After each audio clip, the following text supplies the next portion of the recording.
ಸ್ಥಾನದಲ್ಲಿ ಇರ್ತೇನೆ. ದಯಮಾಡಿ ಮತ್ತೊಂದು ರಿಕ್ವೆಸ್ಟ್ ಅಂತ ಹೇಳಿದ್ರೆ, ಒಬ್ರು ಮಾತಾಡುವಾಗ ಮತ್ತೊಬ್ರು ಮಾತಾಡ್ತಕ್ಕಂಥದ್ದು ಬೇಡ, ಅದೊಂದು ಕೇಳ್ಕೊಳ್ತೇನೆ. ಎಲ್ಲ ಸಾರ್ವಜನಿಕರಿಗೋಸ್ಕರ, ತಾಲೂಕು ಮಟ್ಟದ ಜನಗಳಿಗೋಸ್ಕರ, ನಿಮ್ಮ ಕಷ್ಟ ಸುಖವನ್ನು ಆಲಿಸಲಿಕ್ಕೋಸ್ಕರ, ಪೊಲೀಸ್ ಇಲಾಖೆಯಿಂದ ಏನು ಸಮಸ್ಯೆ ಇದೆ ಅದನ್ನು ಬಗೆಹರಿಸಲಿಕ್ಕೋಸ್ಕರನೇ ಈ ಕಾರ್ಯಕ್ರಮವನ್ನು ಆಯೋಜಿಸಿರೋದ್ರಿಂದ ದಯಮಾಡಿ ಒಬ್ಬರಾದ್ಮೇಲೆ ಒಬ್ರು ಸಮಾಧಾನವಾಗಿ ಸಾವಧಾನವಾಗಿ ತಮ್ಮ ಸಮಸ್ಯೆಗಳನ್ನ ಹೇಳ್ಕೊಳ್ಬೇಕು ಅಂತ ಒಂದು ಸಂದರ್ಭದಲ್ಲಿ ಕೇಳ್ಕೊಳ್ತಾ ಇದ್ದೇನೆ. ಈಗಾಗಲೇ ನಮ್ಮ ಅಡಿಷನಲ್ ಎಸ್ ಪಿ ಸಾಹೇಬರು ಆದಂಥ ಗಂಗಾಧರ ಸ್ವಾಮಿ ಸಾಹೇಬರು ವೇದಿಕೆ ಹತ್ರ ಆಗಮಿಸ್ತಾ ಇದ್ದಾರೆ. ಅವ್ರಿಗೆ ಒಂದು ಟೀಮ್ 4 ಜನದ್ದು ಟೀಮ್ ಇರ್ತದೆ. ಯಾವ ವೆಹಿಕಲ್ ಅಲ್ಲಿ ಬಂದ, ಬ್ಯಾಂಕ್ ಅಲ್ಲಿ ಯಾವ ಕೌಂಟರ್ ನಿಂತಿದ್ದಾನೆ, ಆ ಕೌಂಟರ್ ಅಲ್ಲಿ ಜನ ಇದ್ದಾರಾ ಇಲ್ವಾ, ಇದ್ರೆ ಅದು ಎಷ್ಟು ಕ್ಯಾಶ್ ಅನ್ನ ಡ್ರಾ ಮಾಡ್ಕೊಂಡ, ಜಸ್ಟ್ ಸಿಗ್ನಲ್ ಕೊಡ್ತಾನೆ. ಅವನೇ ಬಂದು ಸಡನ್ ಆಗಿ ತಿಳ್ಕೊಳ್ಳಲ್ಲ. ಈಗ ಕ್ಯಾಶು ಬ್ಯಾಂಕ್ ಅಲ್ಲಿ ಅಕೌಂಟ್ ಇಂದ ತಗೊಂಡಿದ್ದಾನೆ, ಹೊರಗಡೆ ಬಂದ, ಅಷ್ಟು ಮಾಹಿತಿ ಕೊಡ್ತಾನೆ. ಹೊರಗಡೆ ಕಾಯ್ತಾ ಇರ್ತಾನೆ ಅವನು ಯಾವ ವೆಹಿಕಲ್ ಅಲ್ಲಿ ಹೋಗಿರ್ತಾನೆ ಅಂತ. ಅವನು ಆ ವೆಹಿಕಲ್ಗೆ ಏನೋ ಒಂದು ಸಗಣಿ ಇರಿಸೋದು ಏನೋ ಒಂದು ಮಾಡಿರ್ತಾನೆ. ಬಂದ ತಕ್ಷಣ ಏನ್ ನೋಡ್ರೆ ಏನ್ ಯಜಮಾನ್ರೆ ಚೆನ್ನಾಗಿದ್ದೀರಾ ಅನ್ನೋದು ಮಾತಾಡಿಸ್ತಾ ಇದ್ದಂಗೆ ಅವನು ಕಾರಲ್ಲಿ ಒಂದು ಡೋರ್ನ ಓಪನ್ ಮಾಡಿಬಿಟ್ಟು ಕ್ಯಾಶ್ನ ಒಳಗಡೆ ಇಡ್ತಾನೆ. ಫಸ್ಟ್ ನಾವು ಸಾಮಾನ್ಯವಾಗಿ ಮಾಡೋದಾಗೆ ಅಲ್ವಾ, ಕಾರಲ್ಲಿ ಹೋಗ್ತೀವಿ ಅಂದ್ರೆ ಡೋರ್ ಓಪನ್ ಮಾಡ್ತೀವಿ, ಕ್ಯಾಶ್ ತೆಗೆದು ಒಳಗಡೆ ಇಡ್ತೀವಿ, ಆಮೇಲೆ ಇರ್ತೀವಿ. ಆ ಒಳಗಡೆ ಇಡೋದನ್ನ ಕಾಯ್ಕೊಂಡಿದ್ದು ಏನ್ ನೋಡ್ರೆ ಚೆನ್ನಾಗಿದ್ದೀರಾ, ಎಲ್ಲಿ ಸುಮಾರು ದಿನ ಆಯ್ತು, ಹಾಗೆ ಹೀಗೆ ಅಂತ ಮೈಂಡ್ ಡೈವರ್ಟ್ ಮಾಡ್ತಾರೆ ಯಾರು ಅಂತ. ಈ ಕಡೆ ತಿರುಗ್ತಾ ಇದ್ದಂಗೆ ಈ ಕಡೆ ಇನ್ನೊಂದು ಡೋರಲ್ಲಿ ಓಪನ್ ಮಾಡಿಬಿಟ್ಟು ಆ ಕ್ಯಾಶ್ ಇಟ್ಬಿಟ್ಟಿರ್ತಾರೆ. ಈ ರೀತಿ ಆಗ್ತಕ್ಕಂಥದ್ದು. ಮತ್ತೆ ಬೈಕ್ನಲ್ಲೂ ಅಷ್ಟೇ. ಬೈಕ್ನಲ್ಲಿ ನೀವು ಡಿಕ್ಕಿಗಳು ನೋಡ್ತಿರಲ್ಲ, ಅದು ಒಂದ್ಸಲ ಪೆಟ್ರೋಲ್ ಬಂಕ್ಗೆ ಪೆಟ್ರೋಲ್ ಹಾಕ್ಸಕ್ಕೆ ಅಂತ ಹೋಗಿದ್ದಾನೆ. ಆ ಬೈಕಲ್ಲಿ ಒಂದು 50,000 ರೂಪಾಯಿ ಇಟ್ಕೊಂಡು ಅದನ್ನ ಓಪನ್ ಮಾಡಿಬಿಟ್ಟು ಅಲ್ಲೇ ದುಡ್ಡು ಎತ್ಬಿಟ್ಟಿದ್ರು. ಈ ರೀತಿ ಫಾಲೋ ಅಪ್ ಮಾಡ್ತಾ ಇರ್ತಾರೆ. ಹಾಗಾಗಿ ಬ್ಯಾಂಕ್ನಲ್ಲಿ ದುಡ್ಡು ಕಾಸು ತಗೊಳ್ಳೋಕೆ ಹೋದಾಗ ಒಬ್ಬೊಬ್ರು ಹೋಗೋದಕ್ಕಿಂತ ಜೊತೆಗೆ ಒಂದಿಬ್ರು ಹೋದ್ರೆ ಒಳ್ಳೆಯದು. ಜೊತೆಲಿ ಇಬ್ರು ಹೋಗಿ ಒಂದು ದುಡ್ಡು ಕಾಸನ್ನ ತಗೊಂಡು ಬರುವಂಥದ್ದು ಒಂದು ವ್ಯವಸ್ಥೆ ಮಾಡಿಕೊಂಡ್ರೆ ಒಳ್ಳೆಯದು. ಎಲ್ಲಕ್ಕಿಂತ ಹೆಚ್ಚಾಗಿ ಆನ್ಲೈನ್ ಟ್ರಾನ್ಸಾಕ್ಷನ್ ಮಾಡಿಬಿಟ್ರೆ ಇನ್ನೂ ಕೂಡ ಒಳ್ಳೆಯದಾಗ್ತದೆ. ಕ್ಯಾಶನ್ನೇ ತಗೊಳ್ಳೋಂಗಿಲ್ಲ, ಗೂಗಲ್ ಪೇ ಇದೆ, ಫೋನ್ ಪೇ ಇದೆ, ಅದ್ರ ಮುಖಾಂತರ ನಿಮ್ಮ ವ್ಯವಹಾರಗಳನ್ನ ಮಾಡ್ಕೊಳ್ತು ಅಂದರೆ ಅದರಿಂದನೂ ಕೂಡ ನಮ್ಮಿಂದ ನಾವು ಕಳ್ಳರಿಂದ ರಕ್ಷಣೆಯನ್ನು ಮಾಡ್ಕೊಳ್ಳಿಕ್ಕೆ ಅನುಕೂಲ ಆಗ್ತದೆ ಅಂತಕ್ಕಂಥ. ವೇದಿಕೆ ಮೇಲೆ ಇರ್ತಕ್ಕಂಥ ಎಲ್ಲ ಅಧಿಕಾರಿಗಳ ನಮಸ್ಕಾರ. ಹಿಂದೆ ಕೊಟ್ಟಂತ ಎಲ್ಲರಿಗೂ ಕೂಡ ನಮಸ್ಕಾರ. ನನ್ನ ಹೆಸರು NK ಕುಮಾರ್ ಅಂತ. ನಾನು ಹಲಗೂರು ಪೊಲೀಸ್ ವ್ಯಾಪ್ತಿಗೆ ಬರ್ತದೆ. ನನ್ನ ಊರು ನಂದೀಪುರ. ನಾನು ಅಧಿಕಾರಿಗಳು ಒಂದು ಮನವಿ ಮಾಡ್ಕೊಳ್ತೇನೆ. ಏನು ಈಗ ತುಂಬ ಆಕ್ಸಿಡೆಂಟ್ ಆಗ್ತಿದೆ, ಡ್ರಿಂಕಿಂಗ್ ಡ್ರೈವಿಂಗು ತುಂಬ ಆಗ್ತಾ ಇದೆ. ಅದು ಅವ್ರ ವಯಸ್ಸು 18 ಮೀರುವುದಿಲ್ಲ. 15-16 ವರ್ಷ ಅಂತ ಹುಡುಗರು ತುಂಬ 3 ಜನ ಕುಣಿಸ್ಕೊಂಡು ರೈಡಿಂಗ್ ಮಾಡ್ತಾ ಇರ್ತಾರೆ. ಅದು ಇಲ್ಲಿವರೆಗೂ ಯಾವುದೇ ಥರದ ಆಕ್ಷನ್ ತಗೊಂಡಿಲ್ಲ. ಇನ್ನೊಂದು, ಸರ್ಕಲ್ನಲ್ಲಿ CC ಕ್ಯಾಮ್ರಾ ಅಳವಡಿಸ್ತಿಲ್ಲ. ಫುಟ್ಪಾತು ಮುಂದ್ಗಡೆ ತುಂಬ ಕುತ್ಕೊಂಡು ಮಾಡ್ತಾ ಇರ್ತಾರೆ. ಪಬ್ಲಿಕ್ಸು ತಿರುಗಾಡಕ್ಕೆ ಭಾರಿ ತೊಂದರೆ ಆಗ್ತಾ ಇದೆ. ಅದು ಕೂಡ ತೆರವು ಮಾಡುವಂಥ ಕಾರ್ಯಕ್ರಮ ಎಲ್ಲಿವರೆಗೂ ಕೂಡ ನಡೆದಿಲ್ಲ. ಇನ್ನು 407 ಗಾಡಿ ಓಡಿಸ್ತಾ ಇರ್ತಾರೆ. ಅವ್ರಿಗೆ ಏನು ಒಂದು ಕಂಟ್ರೋಲ್ ಇದೇ ಇರೋದಿಲ್ಲ. ನಂಬರ್ ಯಾವ್ದು ಫುಟ್ಪಾತ್ ಅಲ್ಲಿ ವಾಕಿಂಗ್ ಮಾಡ್ಕೊಂಡಿದ್ದಾರೆ ಅಂದ್ರೆ ಅವ್ರ ಲೈನ್ ಏನಿದೆಯೋ ಹಾಕಿರ್ತಾರೆ. ಬೈಕ್ನವ್ರಿಗೆ ಮತ್ತೆ ಕಾರ್ನವ್ರಿಗೆ ಒಂದೊಂದು ವೈಟ್ ಪಟ್ಟೆ ಆಗಿರ್ತಾರೆ. ಆ ಪಟ್ಟೆ ಸಿಬ್ಬಂದಿನಲ್ಲಿ 2 ವೀಲರ್ ಹೋಯ್ತಾ ಇದ್ರು ಕೂಡ ಆ ಥರದ ಆಕ್ಸಿಡೆಂಟ್ ತುಂಬಾ ಆಗ್ತಾ ಇದೆ. ಆಮೇಲೆ ನಮ್ಮ ಹಲಗೂರು ವ್ಯಾಪ್ತಿಯಲ್ಲಿ ಬೈಪಾಸ್ ಹತ್ರ ನಾವು ಸಾಹೇಬ್ರ ಹತ್ರ ಅಡಿಷನ್ ಸಾಹೇಬ್ರು ಬಂದಿದ್ರು ಆಕ್ಸಿಡೆಂಟ್ ಆದಾಗ. ಶ್ರೀಧರ್ ಸಾಹೇಬ್ರು ಕೂಡ ಇದ್ರು. ಹೇಳಿದೆ ಸುಮಾರು ಒಂದು 5 ಜನ ಈಗ ಆಲ್ರೆಡಿ ಮರಣ ಹೊಂದಿರು. ಅಲ್ಲಿ ಅದು ಬೈಪಾಸ್ ಅವ್ರ ಇದನ್ನ ಹೆದ್ದಾರಿಯವ್ರನ್ನ ಕರೆಸಿ ಅದನ್ನ ಸ್ಟ್ರೈಟ್ ಮಾಡಬೇಕು. ಅದು ತುಂಬಾ ತೊಂದರೆ ಆಗ್ತದೆ ಅಂತ ಸುಮಾರು ಸಲ ಹೇಳಿದ್ರು. ತಾವು ಸಾಹೇಬ್ರು ಗಮನ ತೊಂದರೆ ಏನೋ ಗೊತ್ತಿಲ್ಲ. ಅಲ್ಲಿ ಈಗಲೂ ಕೂಡ ಅನಾಹುತ ನಡೀತಿದೆ. ಈಗ ಮೊನ್ನೆ ಬ್ಯಾರಿಕೇಡ್ ಹಾಕ್ಸಿದ್ದಾರೆ. ಅದು ಸ್ವಲ್ಪ ಒಂಚೂರು ಅವಾಯ್ಡ್ ಆಗಿದೆ. ದಯಮಾಡಿ ಸರ್ಕಲ್ಗಳಲ್ಲಿ CC ಕ್ಯಾಮ್ರಾವನ್ನ ಅಳವಡಿಸಬೇಕು. ಈ ಹಲಗೂರು ಟೌನ್ ವ್ಯಾಪ್ತಿನಲ್ಲೇ ಇದು ಮತ್ತೆ ಮಳವಳ್ಳಿ ಟೌನ್ ವ್ಯಾಪ್ತಿನಲ್ಲೇ ಕೂಡ ಆಗ್ತಾ ಇಲ್ಲ. ತಾರ ಮರಗಳು ನುಗ್ತಾರೆ. ಆ ಸಿಗ್ನಲ್ ಎಲ್ಲೂ ಕೂಡ ಎಲ್ಲೂ ಕೂಡ CC ಕ್ಯಾಮ್ರಾ ಇನ್ನೂವರೆಗೂ ಅಳವಡಿಸಿಲ್ಲ ಸರಿಯಾಗಿ. ಗಾಡಿಗಳು ತಗೋಬರ್ತಾರೆ, ಅವಾಯ್ಡ್ ಆಗಲ್ಲ. ಆಕ್ಸಿಡೆಂಟು ಮೊದಲು ಒಂದು ಉದಯರಂಗ ಗಾಡಿಯಿಂದ ಆಕ್ಸಿಡೆಂಟ್ ಆಗಿತ್ತು. ಮತ್ತು ಈ ಥರ ಆಕ್ಸಿಡೆಂಟ್ಗಳು ಆಯ್ತಾನೆ ಇದೆ.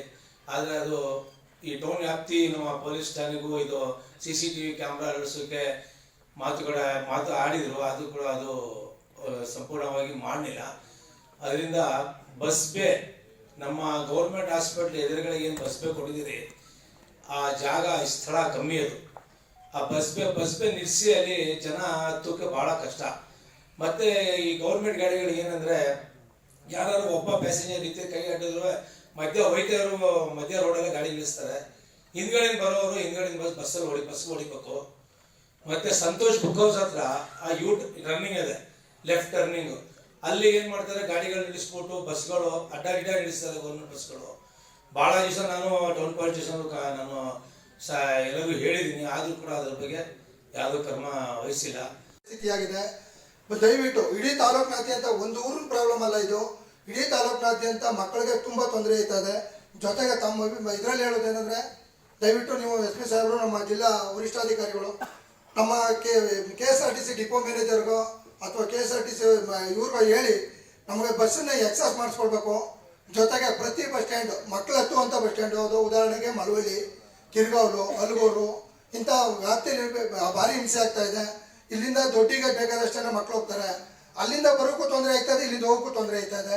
ಇಲ್ಲಿ ಮೈಸೂರಿಗೆ ಹೋಗ್ತಾ ಇದ್ದಾರೆ, ಮೈಸೂರಿಂದ ಹೋಗೋಕ್ಕೂ ಬರೋದಕ್ಕೆ ಭಾರಿ ಹಿಂಸೆ ಆಗ್ತಾ ಇದೆ ಸರ್.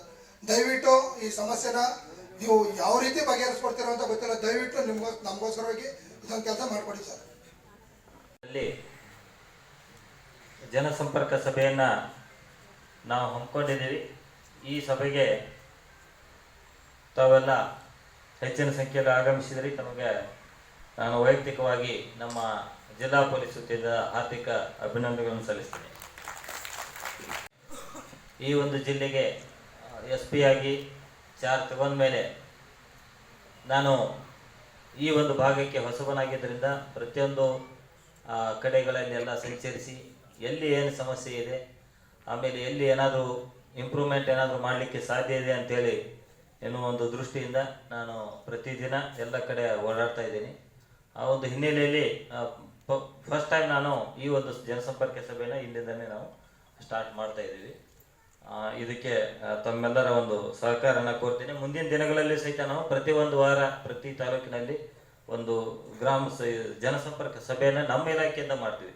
ಸಾಕಷ್ಟು ಜನಸ್ಪಂದನ ಸಭೆ ಅಂತೇಳಿ ಅಥವಾ ಜನಸಂಪರ್ಕ ಸಭೆ ಅಂತೇಳಿ ಕಂದಾಯ ಇಲಾಖೆಯಿಂದ ಅಥವಾ ಮಾನ್ಯ ಜಿಲ್ಲಾಧಿಕಾರಿಗಳು ಮಾಡ್ತಾರೆ, ಆಮೇಲೆ MLAs ಮಾಡ್ತಾರೆ, ಅಥವಾ ವಿವಿಧ ಜನಪ್ರತಿನಿಧಿಗಳು ಕಡೆಯಿಂದನೂ ಆಗ್ತಾ ಇರ್ತವೆ. ಆದರೆ ನಮಗೆ ಬೇಕಾಗಿರೋದು ಮುಖ್ಯವಾಗಿ ನಮ್ಮ ಪೊಲೀಸ್ ಇಲಾಖೆಗೆ ಸಂಬಂಧಪಟ್ಟಂತೆ ಏನಾದರೂ ಸಮಸ್ಯೆಗಳಿದ್ರೆ ಅಥವಾ ಏನಾದರೂ ಜನರು ನಮ್ಮಿಂದ ಏನು ಬಯಸ್ತಾರೆ ಅದಕ್ಕೆ ನಾವು ಯಾವ ರೀತಿ ಮಾಡಬೇಕನ್ನೋ ಒಂದು ದೃಷ್ಟಿಯಿಂದ ನಾನು ಫಸ್ಟಿಗೆ ಜನದಿಂದ ನಮ್ಮಿಂದ ಏನು ಆಗಬೇಕಾಗಿದೆ ಜನರ ಕಡೆಯಿಂದ ತಿಳ್ಕೊಂಡು ನಾವು ಮುಂದಿನ ರೀತಿಯಲ್ಲಿ ಕೆಲಸ ಮಾಡುವ ಒಂದು ದೃಷ್ಟಿಯಿಂದ ಈ ಒಂದು ಸಭೆಯನ್ನು ನಾವು ಆಯೋಜನೆ ಮಾಡಿದ್ದೀವಿ. ಹಂಗಾಗಿ ನಾನು ಇವತ್ತು ಸಭೆ ಪ್ರಾರಂಭವಾದಾಗಿಂದ ನೋಡ್ತಾ ಇದ್ದೀನಿ, ಸಾಕಷ್ಟು ವಿಷಯಗಳ ಬಗ್ಗೆ ತಾವೆಲ್ಲ ಗಮನಕ್ಕೆ ತಂದಿದ್ರಿ. ಮುಖ್ಯವಾಗಿ ನಮ್ಮ ಮಳವಳ್ಳಿ ಶಹರ ಇರ್ಬೋದು ಮತ್ತು ಅಕ್ಕಪಕ್ಕ ರಸ್ತೆಗಳಲ್ಲಿ ಸಾಕಷ್ಟು ಟ್ರಾಫಿಕ್ ಸಮಸ್ಯೆ ಬಗ್ಗೆ ತಾವು ಭಾಳಷ್ಟು ವಿಷಯಗಳನ್ನು ನಮ್ಮ ಮುಂದೆ ಗಮನಕ್ಕೆ ತಂದಿದ್ದೀರಿ. ಪ್ರತಿಯೊಂದು ವಿಷಯವನ್ನು ನಾವು ನೋಟ್ ಮಾಡಿದ್ವಿ. ಪ್ರತಿಯೊಂದಕ್ಕೂ ಸಹಿತ ನಾವು ನಮ್ಮದೇ ಆದ ರೀತಿಯಲ್ಲಿ ಏನು ಮಾಡೋಕ್ಕೆ ಸಾಧ್ಯ ಇದೆ ಅದನ್ನು ಸಾಧ್ಯವಾದಷ್ಟು ನಾವು ಇದನ್ನು ಮಾಡಲಿಕ್ಕೆ ಎಲ್ಲ ರೀತಿಯಿಂದ ಪ್ರಯತ್ನನ ಮಾಡ್ತೀವಿ ಅಂತೇಳಿ ನಾನು ಒಂದು ಹೇಳ್ತೀನಿ. ಒಂದು ನಿಮಿಷ. ಸಮಸ್ಯೆಗಳ ಬಗ್ಗೆ ಸಾಕಷ್ಟು ನಮ್ಮ ಗಮನಕ್ಕೆ ತಂದಿದ್ದೀರಿ. ಮುಖ್ಯವಾಗಿ ಭಾಳಷ್ಟು ಅಪಘಾತಗಳಾಗ್ತಾ ಇದೆ. ನಿನ್ನೆ ಒಂದು ಮಳವಳ್ಳಿ ಕಿರಿಗಾವಲು ರಸ್ತೆಯಲ್ಲಿ ಒಂದು ಅಪಘಾತ ಇತ್ತು, ನಾನು ಸಹಿತ ವಿಸಿಟ್ ಮಾಡಿದ್ದೆ. ಅದರ ಹಿಂದಿನ ಸಹಿತ ಇನ್ನೂ ಸಾಕಷ್ಟು ಆಕ್ಸಿಡೆಂಟ್ಗಳು ಮದ್ದೂರು ಮಳವಳ್ಳಿ ಕೊಳ್ಳೇಗಾಲ ರಸ್ತೆಯಲ್ಲಿರ್ಬೋದು ಅಥವಾ ಮೈಸೂರು ರಸ್ತೆಯಲ್ಲಿರ್ಬೋದು ಅಥವಾ ಈ ಕಡೆ ಹಲಗೂರು ರಸ್ತೆಯಲ್ಲಿ ಎಲ್ಲ ರಸ್ತೆಗಳಲ್ಲಿ ಸಹಿತ ರಸ್ತೆ ಚೆನ್ನಾಗಿ ಆಗಿದೆ. ಹಾಗಾಗಿ ಸ್ಪೀಡಾಗಿ ಭಾಳಷ್ಟು ಜನ ಚಲಾವಣೆ ಮಾಡ್ತಾ ಇದ್ದಾರೆ. ಹೀಗಾಗಿ ಸಾಕಷ್ಟು ಆಕ್ಸಿಡೆಂಟ್ಗಳು ಪ್ರಮುಖ ಕಾರಣ ಅದಾಗ್ತಾ ಇದೆ. ಅದರ ಬಗ್ಗೆಯೂ ಸಹಿತ ನಾವು ಗಮನ ಹರಿಸ್ತೀವಿ. ಎಸ್ಪೆಷಲಿ ನಮ್ಮ ಏನು ಸ್ಪೀಡ್ ರೆಡಾರ್ ಗನ್ ಅಂತೇಳಿ ಅದನ್ನು ಸಹಿತ ನಾವು ಈಗಾಗಲೇ ನಮ್ಮ ಇಲಾಖೆಯಿಂದ ಸಪ್ಲೈ ಆಗಿದೆ. ಮುಂದಿನ ದಿನಗಳಲ್ಲಿ ಹೆಚ್ಚಿನ ನಾವು ಯಾರು ಅತಿವೇಗದಿಂದ ಚಲಾವಣೆ ಮಾಡ್ತಾರೆ ಅಂಥವ್ರ ಮೇಲೆ ಹೆಚ್ಚು ಪ್ರಕರಣಗಳನ್ನು ದಾಖಲಿಸುವ ಮೂಲಕ ಮತ್ತು ಯಾರು ಡೇಂಜರಸ್ ಆಗಿ ಡ್ರೈವಿಂಗ್ ಮಾಡ್ತಾರೆ, ವೀಲಿಂಗ್ ಮಾಡ್ತಾರೆ ಅಂಥವ್ರನ್ನ ಪತ್ತೆ ಹಚ್ಚಿ ಅವ್ರ ಡ್ರೈವಿಂಗ್ ಲೈಸೆನ್ಸ್ ಕ್ಯಾನ್ಸಲ್ ಮಾಡೋದಿರ್ಬೋದು ಅಥವಾ ಅವ್ರ ಮೇಲೆ ಬೇರೆ ಕಾಯ್ದೆಯಡಿಯಲ್ಲಿ ಕ್ರಮ ಕೈಗೊಳ್ಳೋದಿರ್ಬೋದು. ಆ ಒಂದು ಎಲ್ಲ ಕೆಲಸಗಳನ್ನು ನಾವು ಮಾಡ್ತೀವಿ. ಮತ್ತು ಫುಟ್ಪಾತ್ ಕ್ಲಿಯರೆನ್ಸ್ ಬಗ್ಗೆ ಹೇಳಿದರು ಮತ್ತು ಟ್ರಾಫಿಕ್ ಸಿಗ್ನಲ್ಲು ಮತ್ತು CCTV ಈ 3 ವಿಷಯಗಳು ನಾವು ಮತ್ತು ಇಲ್ಲಿ ಪುರಸಭೆ ಇವರೆಲ್ಲರೂ ಸೇರಿ ನಾವು ಮಾಡಬೇಕಾಗ್ತದೆ. ನಾವು ಪುರಸಭೆಯವ್ರ ಜೊತೆ ನಾವು ಮಾತಾಡಿಕೊಂಡು ಮತ್ತು ಅದ್ರ ಜೊತೆಗೆ ಇನ್ನು ಫಂಡ್ಸ್ ಜನ್ರೇಷನ್ಗೆ ಏನಾದರೂ CSRದಿಂದ ಯಾವುದಾದ್ರೂ ದುಡ್ಡು ನಮಗೆ ತೆಗೆದುಕೊಂಡು ನಮ್ಮ ಮಳವಳ್ಳಿ ಟೌನ್ದಲ್ಲಿ ಎಲ್ಲೆಲ್ಲಿ ಸೂಕ್ಷ್ಮ ಪ್ರದೇಶ ಇದ್ದಾವೆ, ಯಾವುದಾದ್ರೂ ಆಕ್ಸಿಡೆಂಟ್ ಆದರೆ ಯಾರು ಆಕ್ಸಿಡೆಂಟ್ ಮಾಡ್ರಿ ಅಂತೇಳಿ ಪತ್ತೆ ಹಚ್ಚೋಕ್ಕಾಗಲ್ಲ, ಅಥವಾ ಯಾವುದಾದ್ರೂ ಒಂದು ಚೈನ್ ಸ್ನ್ಯಾಚಿಂಗ್ ಆದರೆ ಪತ್ತೆ ಹಚ್ಚಬೇಕಾದ್ರೆ CCTV ಬೇಕು ಈಗಿನ ಕಾಲದಲ್ಲಿ. ಹೀಗಾಗಿ ಸಾಕಷ್ಟು ಬ್ಯಾಂಕ್ಗಳು ಇದ್ದಾವೆ, ಅಂಥವು ಕಡೆ ಸಹಿತ CCTVಗಳನ್ನು ಅಳವಡಿಸ್ಕೊಂಡಿಲ್ಲ. ಏನೋ ಪಬ್ಲಿಕ್ ಸೇಫ್ಟಿ ಆ್ಯಕ್ಟ್ ಅಡಿಯಲ್ಲಿ ಸಹಿತ ನಾವು ಸಾಕಷ್ಟು CCTV ಅಳವಡಿಸ್ಬೋದು. ಅದನ್ನು ಹೊರತಾಗಿ ಸಹಿತ ನಾವು ಬೇರೆ ಬೇರೆ ಮೂಲದಿಂದ CCTVಗಳನ್ನು ಆದಷ್ಟು ಹೆಚ್ಚಿನ ಸಂಖ್ಯೆಯಲ್ಲಿ ನಾವು ಮಳವಳ್ಳಿ ಟೌನ್ ಮತ್ತು ಮುಖ್ಯ ರಸ್ತೆಗಳಲ್ಲಿ, ಇವನ್ನ ರಸ್ತೆಗಳಲ್ಲಿ NHAI ವತಿಯಿಂದ ಅಥವಾ PWD ವತಿಯಿಂದ ಸಹಿತ ನಾವು ಹಾಕಿಸಲಿಕ್ಕೆ ಕ್ರಮ ಕೈಗೊಳ್ತೀವಿ. ಆದಷ್ಟು ಬೇಗನೆ ಒಟ್ಟು ಈ ಒಂದು ಪ್ರದೇಶದಲ್ಲಿ ಹೆಚ್ಚಿನ ಸಂಖ್ಯೆಯಲ್ಲಿ CCTVಯನ್ನು ಅಳವಡಿಸಲಿಕ್ಕೆ ಎಲ್ಲ ರೀತಿಯಿಂದ ಕ್ರಮವನ್ನು ನಾವು ಜರುಗಿಸ್ತೀವಿ. ಇನ್ನು ಒಂದು ಟ್ರಾಫಿಕ್ ಸಿಗ್ನಲ್ ಬಗ್ಗೆ ಹೇಳಿದ್ರು, ಅದನ್ನು ನಾನು ಪರಿಶೀಲನೆ ಮಾಡ್ತೀನಿ. ಯಾವಾಗ ಸಿಗ್ನಲ್ ಇದಾಗಿತ್ತು, ಅದು ಸಿಗ್ನಲನ್ನು ಮತ್ತೆ ಯಾಕೆ ರಿಪೇರಿ ಆಗಲೇನೋ ಅನ್ನೋದ್ರ ಬಗ್ಗೆ ನೋಡ್ತೀವಿ. ನಮ್ಮಿಂದ ಅಳವಡಿಕೆ ಆಗಿದ್ದರೆ ಅದಕ್ಕೆ ರಿಪೇರಿ ಕಾಸ್ಟ್ ಏನಿದೆ ನೋಡಿಕೊಂಡು ಅದನ್ನು ಸರಿಪಡಿಸುವ ಒಂದು ಪ್ರಯತ್ನನ ನಾವು ಮಾಡ್ತೀವಿ. ಇನ್ನಷ್ಟು ವಿಷಯಗಳು ಅದೇ ಸಾಕಷ್ಟು ವಿಷಯಗಳು ಟ್ರಾಫಿಕ್ ರಿಲೇಟೆಡ್ ನೀವೆಲ್ಲ ನಮ್ಮ ಗಮನಕ್ಕೆ ತಂದಿದ್ರಿ. ಎಲ್ಲಿ ಕಾಲೇಜು, ಶಾಂತಿ ಕಾಲೇಜ್ ಕಡೆ ಕುಡುಕರ ಕಾಟ ಇದೆ ಮತ್ತು ವೀಲಿಂಗ್ ಮಾಡ್ತಾ ಇದ್ದಾರೆ, ಆಕ್ಸಿಡೆಂಟ್ ಜಾಸ್ತಿ ಆಗ್ತಾ ಇದೆ ಅಂತೇಳಿ ಹೇಳಿದ್ರಿ. ಅದನ್ನು ಸಹಿತ ಆ ಒಂದು ಕಾಲೇಜಿಗೆ ಸಹಿತ ನಾವು ಸದ್ಯದಲ್ಲಿ ಭೇಟಿ ನೀಡಿ ಅಲ್ಲಿ ಸುತ್ತಮುತ್ತ ಏನು ಪ್ರಾಬ್ಲಮ್ಸ್ ಇದೆ ಅನ್ನೋದ್ರ ಬಗ್ಗೆ ಸಹಿತ ನಾವು ನೋಡ್ತೀವಿ. ಮುಖ್ಯವಾಗಿ ನಾವು ಪೆಟ್ರೋಲಿಂಗನ್ನು ಬಲಪಡಿಸ್ತೀವಿ. ನೀವು ಮುಂದಿನ ದಿನಗಳಲ್ಲಿ ನೋಡ್ತೀರಿ. ಇನ್ನು ನೆಕ್ಸ್ಟ್ ವೀಕ್ನಲ್ಲಿನೇ ನಾವು ಒಂದು ಪೆಟ್ರೋಲಿಂಗ್ ವಾಹನಗಳನ್ನು ನಾವು ಇಲ್ಲಿಗೆ ಬಿಡುಗಡೆ ಮಾಡ್ತಾ ಇದ್ದೀವಿ. ಅದನ್ನು ಎಲ್ಲಿ ಸೆನ್ಸಿಟಿವ್ ಪ್ಲೇಸ್ ಇದೆ, ಯಾರು ಹುಡುಗಿಯರಿಗೆ ಚುಡಾಯಿಸ್ತಾ ಇದ್ದಾರೆ, ಕಾಲೇಜ್ ಕಡೆ ಬಂದು ತೊಂದರೆ ಕೊಡ್ತಾ ಇದ್ದಾರೆ, ಅಂಥವ್ರ ಬಗ್ಗೆ ಸಹಿತ ಅಲ್ಲಿ ಸತತವಾದ ಪೆಟ್ರೋಲಿಂಗ್ ಮಾಡುವ ಮೂಲಕ ಅದನ್ನೆಲ್ಲ ನಿಯಂತ್ರಣ ಮಾಡಲಿಕ್ಕೆ ಕ್ರಮ ಕೈಗೊಳ್ತೀವಿ. ಇನ್ನು ಅಕ್ರಮ ಮದ್ಯ ಮಾರಾಟದ ಬಗ್ಗೆ ಕೆಲವೊಬ್ರು ಹೇಳಿದರು. ಅದನ್ನು ಸಹಿತ ನಾವು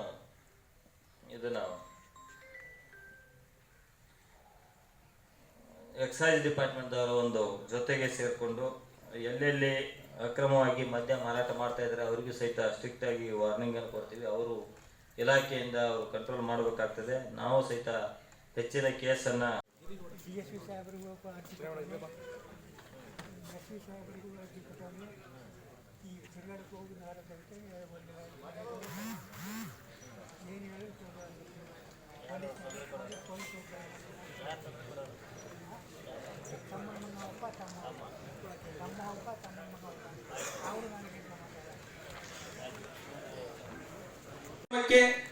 ಪೊಲೀಸ್ ಇಲಾಖೆಯ ಆಹ್ವಾನವನ್ನ ಸ್ವೀಕರಿಸಿ ಇಲ್ಲಿ ನೆರೆದಿರ್ತಕ್ಕಂಥ ಎಲ್ಲ ಸಾರ್ವಜನಿಕ ಬಂಧುಗಳನ್ನ, ಮಾಧ್ಯಮ ಸ್ನೇಹಿತರನ್ನ ಹಾಗೂ ವೇದಿಕೆಯಲ್ಲಿ ಉಪಸ್ಥಿತರಿರುವ ಗಣ್ಯರನ್ನ ಸ್ವಾಗತಿಸಲಿದ್ದಾರೆ. ಮಳವಳ್ಳಿ ಟೌನ್ ಪೊಲೀಸ್ ಠಾಣೆಯ ಪೊಲೀಸ್ ಇನ್ಸ್ಪೆಕ್ಟರ್